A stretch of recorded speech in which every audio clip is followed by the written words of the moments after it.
Hey guys, it's Kelly Ray. I just wanted to jump on today and talk about all the possible, actually there's no way I can cover all of them, but several things that you can do better as a leader. Because I've had quite a few clients in the past week or two feeling really frustrated with their staff, and they've all kind of said the same thing. And whenever I hear like a recurring theme in coaching, I always think I need to share this with as many people as possible. So a lot of people this week have been saying, well, I've tried everything. This week and last week, I've tried everything. There's nothing else I can do. And that's just not true. When you're a leader, when you're a business owner, you have so many options of how you can get your staff to perform better. So first of all, I think having really clear priorities is very important. Especially, I'll use my own business as an example. We've got so many things going on. We've got a lot of goals. We have, our strategic objectives. We have charities that we're supporting. We have things that we want to accomplish, lives we want to change. And as an entrepreneur, I'm sure a lot of you can relate, I change my mind sometimes. So sometimes I'm sure my staff can be confused because I do talk about a lot of different competing priorities. So that's number one, make sure that they understand the clear priorities in your business.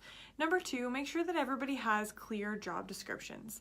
This sounds really elementary and really easy, but so many business owners that come to me, even ones who are doing fairly well, don't have job descriptions. They don't have written, signed, clear job descriptions that are referred to all the time. And those job descriptions are the basis for your procedures, which every staff member should also have. So job descriptions and clear procedures along with those. Also, KPIs or key performance indicators. You need to make sure that your team has very clear goals, measurable goals, and they need to be reported on monthly. So you might give them a rebooking goal of 85% of clients rebook before they leave. You might give them a customer satisfaction goal, 95% minimum customer satisfaction based on surveys. You might give them a sales goal, but just give them a goal that's clear and make it a number, make it measurable. And then the other thing is you have to remember, for people to achieve goals, they have to believe that it's possible and that it's worth it. So keep that in mind when you're setting those. The other thing I like to recommend is make it impossible for them to fail, or nearly impossible for them to fail. I like to tell a story of one staff member that I had who used to always use a pencil for something that we really needed a pen used for it. It messed up the system if they used a pencil. And so she just kept using a pencil, and it was so ridiculous, but I had to go down into her desk and steal all her pencils and just put pens in there all the time. We did that for about a month, and then she finally stopped using them.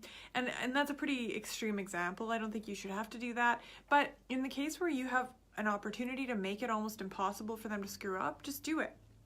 Also, I wanted to tell you that you need to reward and appreciate your staff.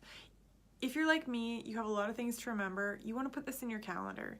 And you might think that seems insincere, but it's not something written that you're using to, create fake compliments or fake appreciation. It's just a reminder in your calendar that reminds you, hey, offer some appreciation today. Find something sincere and authentic that you can appreciate.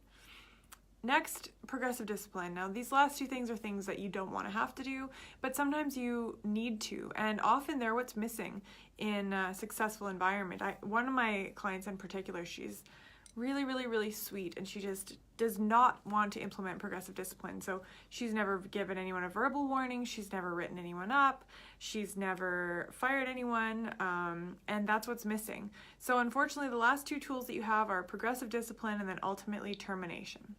So I just wanted to not share this, I don't want it to sound negative, but a lot of staff, especially younger staff, they need you to be firm, they need you to set boundaries, they need you to give them, a verbal warning or a written warning occasionally, especially if it's a really serious offense. People need to be held accountable. They crave it. And ultimately, if a staff is really costing you in your business, you do have to terminate people sometimes.